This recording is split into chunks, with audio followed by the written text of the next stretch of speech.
It's getting lower and lower, and the engine's starting to slow down. That's pilot John Laporta talking to air traffic control as he was flying back to Boeing Field from Tacoma.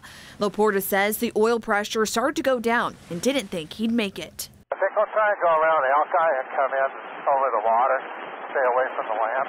If you need to land out there, it'll get your own risk. Well, that was the thing that was going through my mind. How do I get this thing down so I'm not hurting somebody else and possibly get out myself?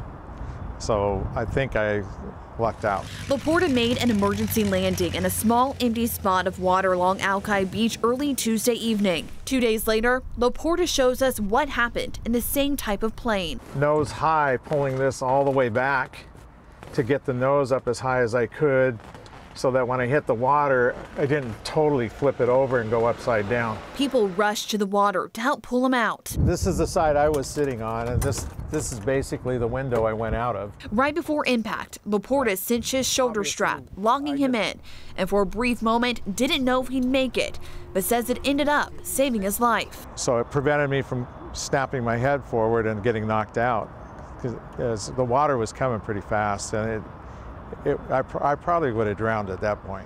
Now, he's urging all pilots to keep this tool on hand. If I had had the knife and been able to just cut both of these, I would have been able to get out. The 66-year-old pilot has been flying since 1974 and says he's lucky but not hesitant to take to the skies. You just got to keep thinking positive. Anything that's mechanical can break. Could be a lawnmower. In a car, you know, we just pull over. In an airplane, you just have to start going through the process of how do I get down. Laporta back in the air Thursday, teaching new pilots how to fly, this time with new lessons learned. If you give up, you're done. But if you keep looking and trying to find a way, you might make it. I was lucky. I did. In Seattle, Julie Calhoun, King 5 News.